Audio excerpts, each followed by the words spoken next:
So it seems like a month ago for me, but on Monday there was a national championship game, football, and the two top teams play. That was not always how they did it. They used to be. There was different polls, the AP poll and the USA Today coaches poll, and they would vote on who they thought the top team was, who the best team was. And this worked out okay, but at sometimes there would be disagreement over who the best team was. And so you would have teams like in, I believe it was 1990, Georgia Tech and Colorado shared a national championship because there was two different opinions on who the best team was. And people figured out the best way to determine who a champion is to have the two best teams play. And so they came up with the Bowl Championship Series, but then there was this question about, did we get the two best teams in there? What if the number 3 team was the best and we didn't realize it?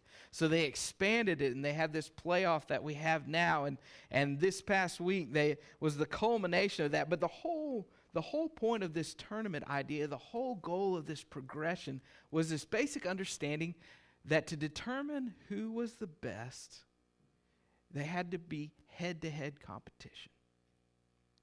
And on some occasions, it's possible that the best team may not win. It's just certain circumstances, lucky bounces and things like that. Somebody's having a bad day. But sometimes you get wins that are so decisive, so clear in those head-to-head competitions that you think it is so obvious who is stronger here.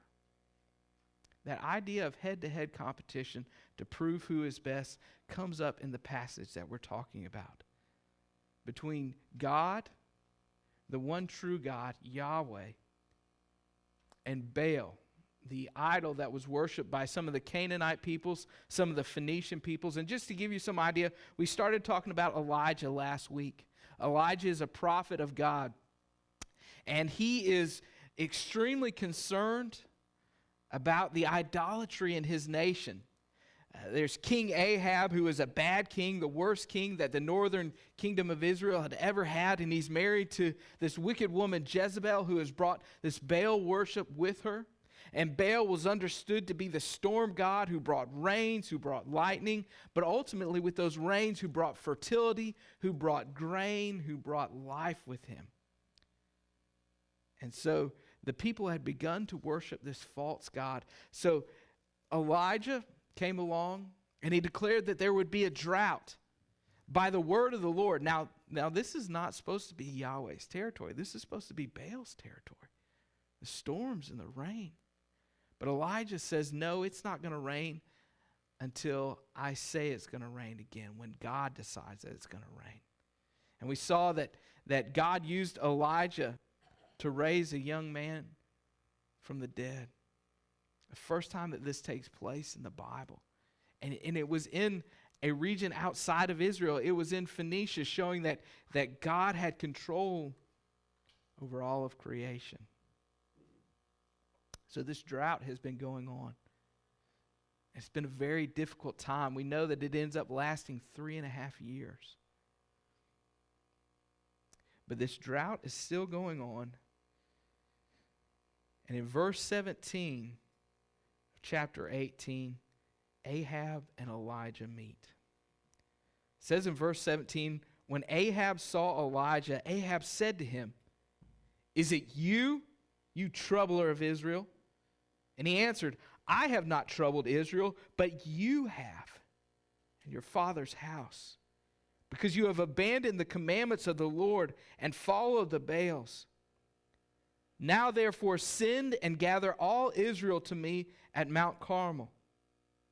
And the 450 prophets of Baal and the 400 prophets of Asherah who eat at Jezebel's table."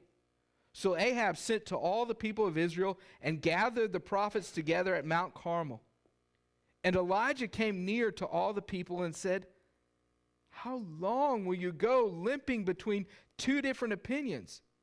If the Lord is God, follow him. But if Baal, then follow him." And the people did not answer him a word. Then Elijah said to the people, even I only am left a prophet of the Lord, but Baal's prophets are 450 men. Let 2 bulls be given to us, and let them choose 1 bull for themselves, and cut it into pieces, and lay it on the wood, and put no fire to it. And I will prepare the other bull, and lay it on the wood, and put no fire to it.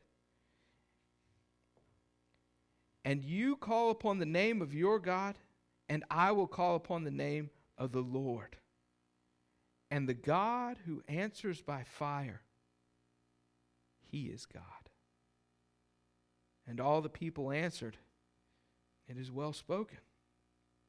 Then Elijah said to the prophets of Baal, choose for yourselves 1 bull and prepare it first, for you are many, and call upon the name of your God, but put no fire to it. And they took the bull that was given them, and they prepared it, and called upon the name of Baal from morning until noon, saying, O Baal, answer us. But there was no voice, and no one answered. And they limped around the altar that they had made. And at noon Elijah mocked them, saying, cry out aloud, for he is a god. Either he is musing, or he's relieving himself, or he's on a journey, or perhaps he's asleep and must be awakened. And they cried aloud and cut themselves, and after their custom with swords and lances, until the blood gushed out upon them. And as midday passed, they raved on until the time of the offering of the oblation. But there was no voice. No one answered. No one paid attention. Then Elijah said to all the people, come near to me. And all the people came near to him, and he repaired the altar of the Lord that had been thrown down. And Elijah took 12 stones according to the number of the tribes of the sons of Jacob, to whom the word of the Lord came, saying, Israel shall be your name. And with the stones he built an altar in the name of the Lord. And he made a trench about the altar, as great as would contain 2 seahs of seed. And he put the wood in order, and cut the bull into pieces, and laid it on the wood. And he said, fill 4 jars with water, and pour it on the burnt offering on the wood. And he said, do it a second time. And they did it a second time. And he said, do it a third time. And they did it a third time. And the water ran around the altar and filled the trench also with water. And at the time of the offering of the oblation, Elijah the prophet came near and said, O Lord, God of Abraham, Isaac, and Israel, let it be known that this day that you are God in Israel, and that I am your servant, and that I have done all these things at your word. Answer me, O Lord. Answer me, that this people may know that you, O Lord, are God, and that you have turned their hearts back. Then the fire of the Lord fell and consumed the burnt offering and the wood and the stones and the dust, and licked up the water that was in the trench. And when all the people saw it, they fell on their faces and said, the Lord, he is God. The Lord, he is God. And Elijah said to them, seize the prophets of Baal, and let not one of them escape. And they seized them. And Elijah brought them down to the brook Kishon and slaughtered them there. May God bless the reading of his word. So Ahab is this wicked king, this evil king, who has promoted Baal worship. Particularly his wife has promoted Baal worship. He doesn't like Elijah. Elijah is the prophet of God. And Elijah has pronounced this curse, this drought. And he runs into Elijah. And he blames Elijah for Israel's trouble. He says, you troubler of Israel. And Elijah says, no, it's not me who has made trouble in Israel. It's you. You are the one that has brought the Baal worship in.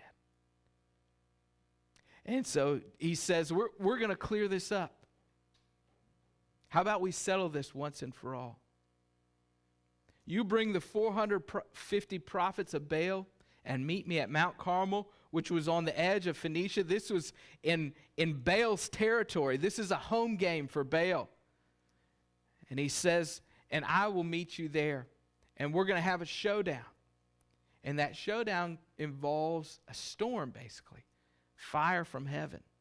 There again, this is what's supposed to be Baal's job. This again is a home game for him. Ahab has to be feeling pretty good about this. One prophet, verse 450, that looks pretty good on paper. And this guy has just played right into Baal's hand, and he doesn't even know it. On Baal's territory, in his backyard, and this is his game. This is his forte.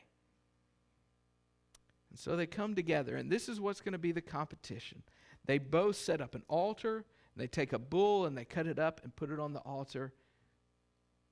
And one of the things that you have to key on in this, two of the literary keys, there's two words that are used. One is the word limping, and one is the word answer. And they gather all the people together. All the people of Israel, all these come out to see this event, to satisfy who is truly God. And Elijah calls out to him, and he says, why do you keep limping back and forth between God and Baal? Now, this word limping is used later in the passage as well to describe how the prophets of Baal danced around the altar. We're not sure the word, it's translated limping.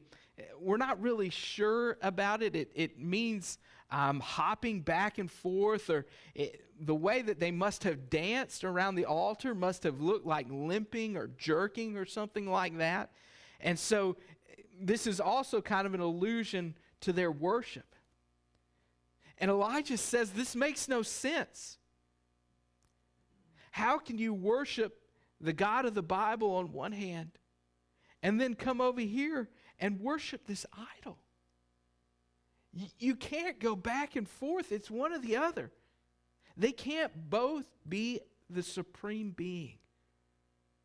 There can only be one. There can only be one. And he says, stop limping back and forth. Stop dragging your worship back and forth. The Bible says this throughout. You can't serve two masters. Jesus says you will love one or hate the other. Elijah tells the people, you have to decide, are you going to follow God? If he's really the God, then you must follow him. If Baal is real, then you should follow him.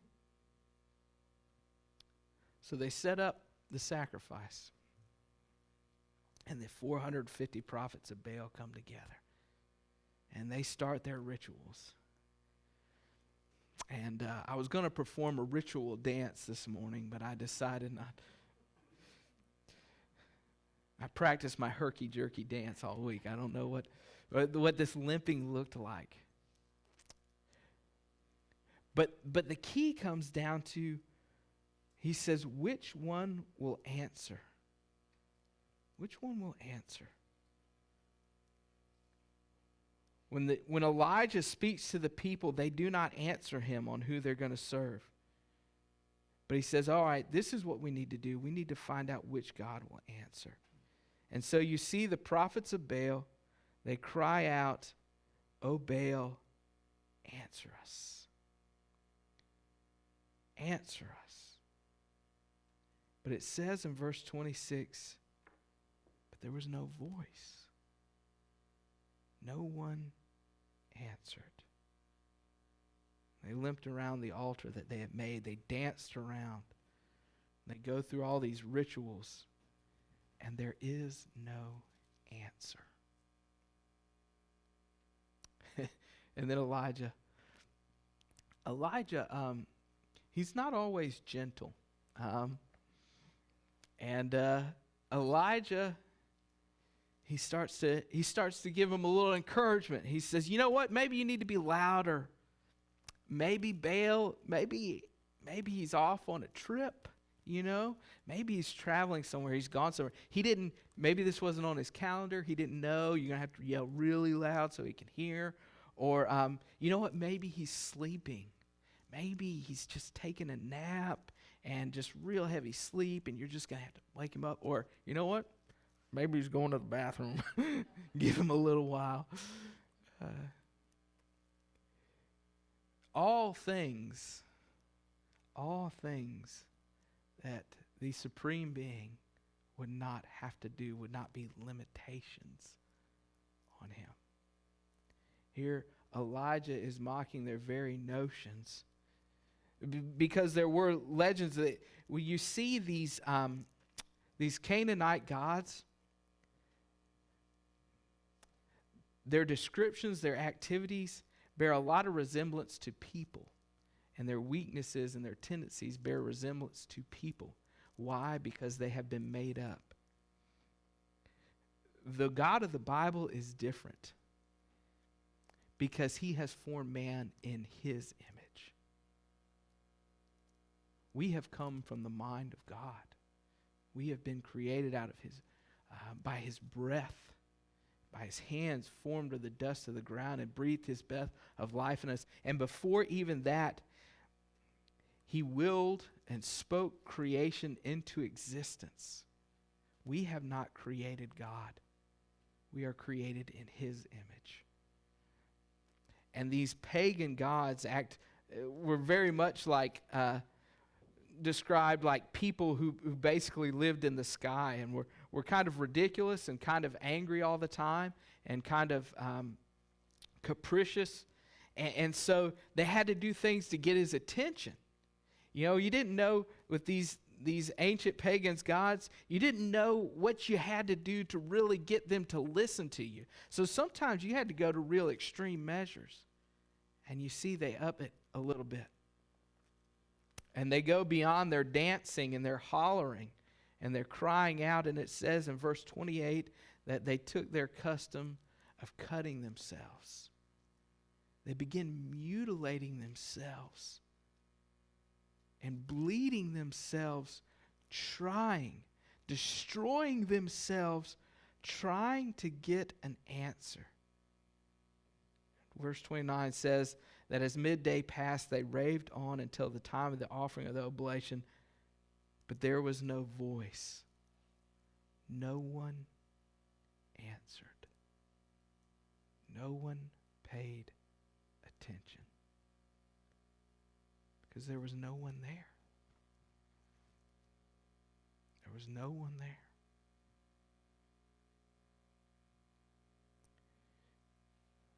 So they have failed. This is pretty ugly. This is a pretty ugly home loss. This is Baal's category. This is his forte. This is his home field. Doesn't look like he's going to pull it out today. So then Elijah says, I'm going to show y'all something. Come here. And he calls the people together. And it says that he took the altar of the Lord that had been thrown down and he repaired it. This tells you something about the spiritual state of Israel prior to that.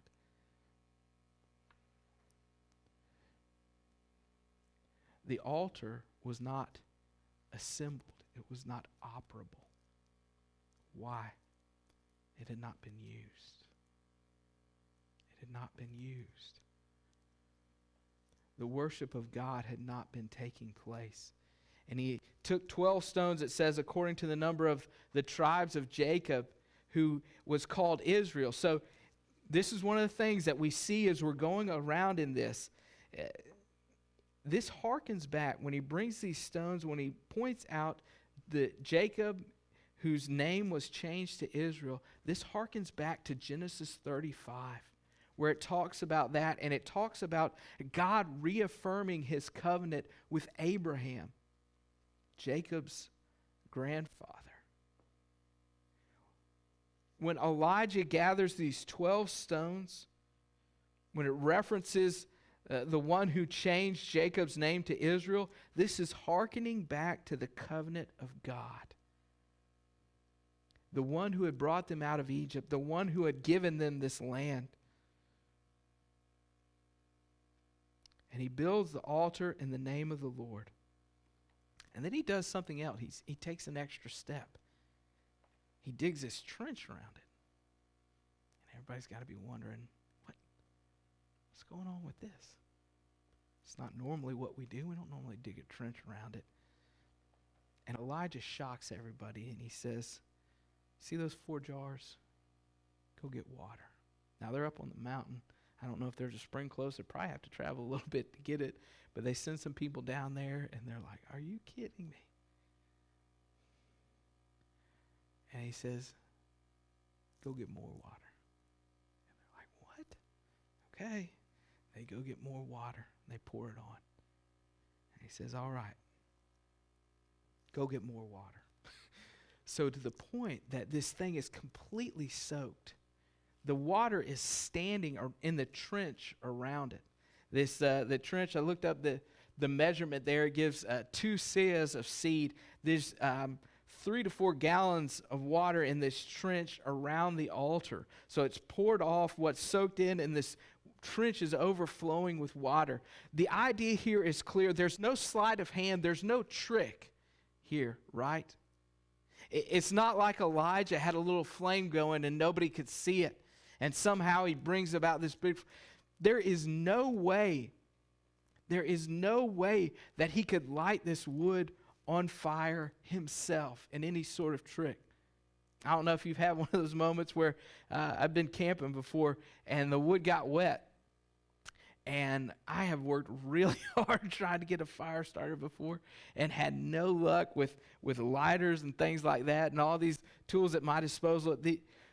There's no way that this just happens. There's no way that this is sleight of hand. There's no way that this is a trick.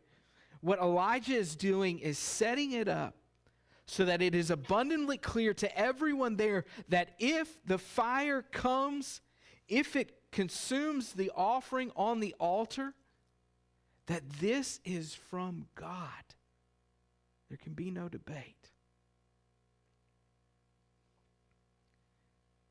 And so at that time, he prays. And he prays to who? You see there in verse 36, O Lord. Lord there in all caps. That's Yahweh, the personal name of God. God of Abraham, Isaac, and Israel. That covenant God. He says, let it be known that you are God in Israel, that I am your servant, and that I have done all these things at your word. Answer me. The thing that Baal had not done. The thing that he could not do. Elijah says, answer me. This is dependent on a number of things here, Roger. First off, it is dependent on the fact, number one, that God could actually hear. He has to exist, number one. He has to be able to hear. He has to care, right? He has to care what's going on to answer. I don't know. One of the great things about our little advancement in technology on the iPhone is that when one of those people calls about the extended warranty or the Marriott hotels that you want a free stay at or whatever, it pops up potential spam. And frequently don't answer those. Sometimes I do answer them, and I make them hang up on me. But I don't answer them. Why? Because I don't care. So I'm not interested. I have the ability, but I'm not interested. There's a lot required for God to answer here. But Elijah prays that God would answer, and why? That this people may know. That they may know that you are God and that you have turned their hearts back. And immediately, what happens? The fire falls from heaven. And it consumes the burnt offering. It consumes the bull. But not just that. It consumes the wood. It consumes the stones. Now, stones are not flammable. It consumes the dust, and it consumes all the water that was in the trench. Here again, this is something that only the one who is in charge of the sun, the moon, the stars, all of creation, only the God who is in charge of this, who created this, would be able to do something like this. He answered. And immediately, the people do something. They fall on their faces. They realize that in that moment, they have seen the power and the glory of God. They realize that He is present in a special way at that moment, and they fall on their faces out of worship, out of fear, out of honor, out of reverence for Him, and they cry out, He is God. He is God. The Lord is God. And then something else happens. There's 450 guys standing around over here with their hands in their pockets.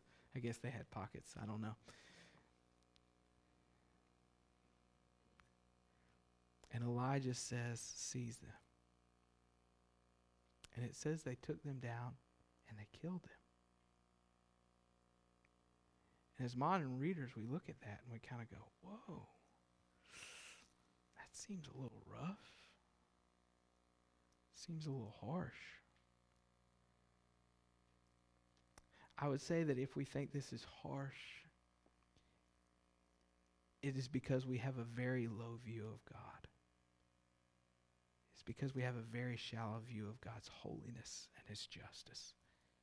And in fact, the penalty for idolatry in this way, listed out, declared in the law of Moses, was death. This was the law on the books, and Elijah is simply following the law. And it was not just that these people had worshipped Baal, it was that they had been leading others in worshiping him. If this is shocking, if this seems like an overreaction to us, I think it's because we don't understand how serious God is about our worship. How serious He is about our heart. And how much He cares about the purity and holiness of His people. It was better for the nation of Israel for these prophets to be put to death than for them to be allowed to live.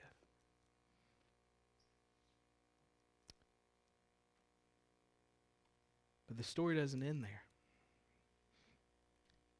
Verse 41 says, and Elijah said to Ahab, go up and eat and drink, for there is a sound of rushing rain. So Ahab went up to eat and drink, and went up to the top of Mount Carmel, and bowed himself down on the earth, and put his face between his knees. And he said to his servant, go up now and look toward the sea. And he went and looked and said, there is nothing. And he said, go again 7 times. And the 7th time he said, behold, a little cloud like a man's hand is rising from the sea. And he said, go up and say to Ahab, prepare your chariot and go down, lest the rain stop you. And in a little while the heavens grew black with clouds and wind, and there was a great rain. And Ahab rode and went to Jezreel, and the hand of the Lord was on Elijah. And he gathered up his garment, and he ran before Ahab to the entrance of Jezreel. They've killed the prophets of Baal. And Elijah turns to Ahab and says, go enjoy the celebration of the Lord. Go eat and drink. I hear rain. Now remember, it hasn't rained in 3.5 years. And Elijah goes and bows down and puts his head between his knees. And it's not really clear. It doesn't really say exactly why he does this. It would seem to me that he's praying in this moment. And he tells his servant, Go up to the mountaintop and look and see if there's rain. And his servant goes up. Can you imagine when he goes up and looks and he's like, oh man, I'm going to have to tell Elijah that there's no rain. Like, I don't want to be that guy, but he comes back and he says, there's nothing.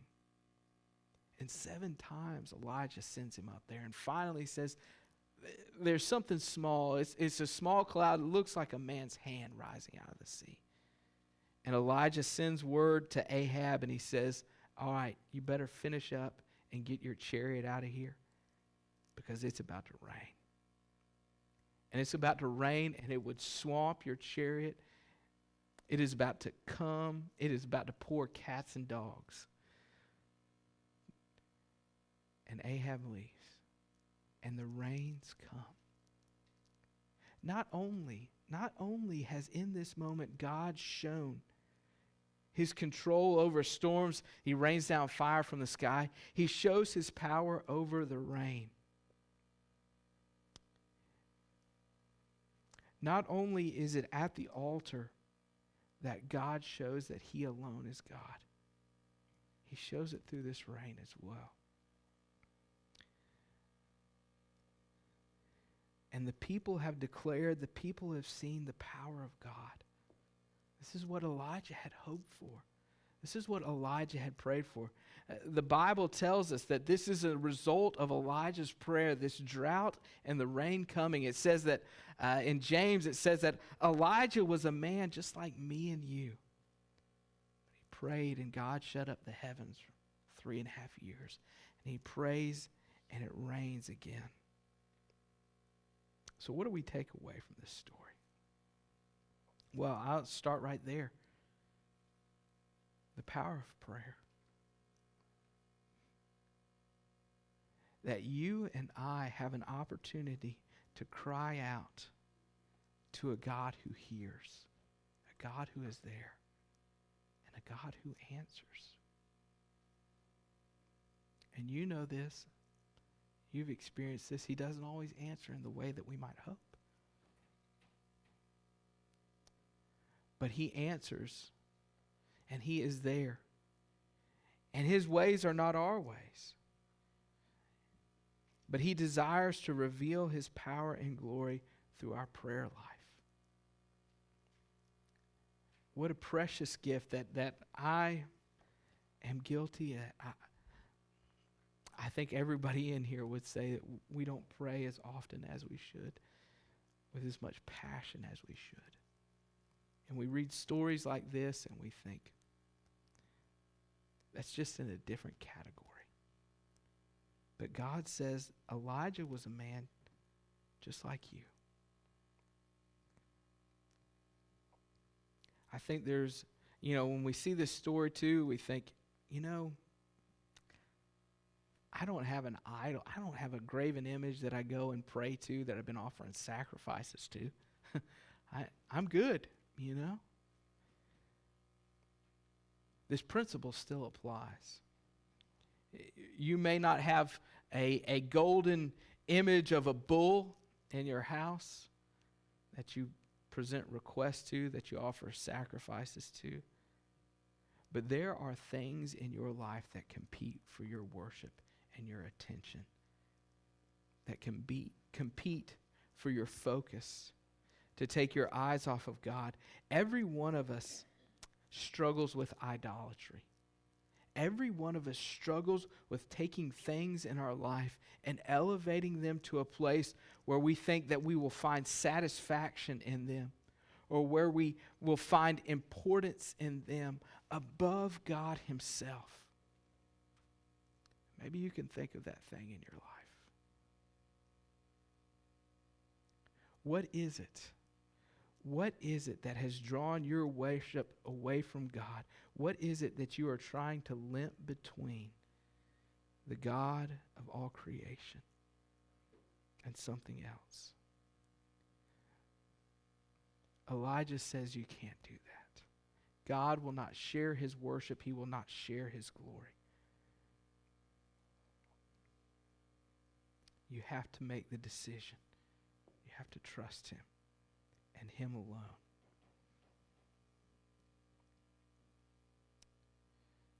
It's funny when we look at these passages and we think that this seems in one way, I wish God would do this now.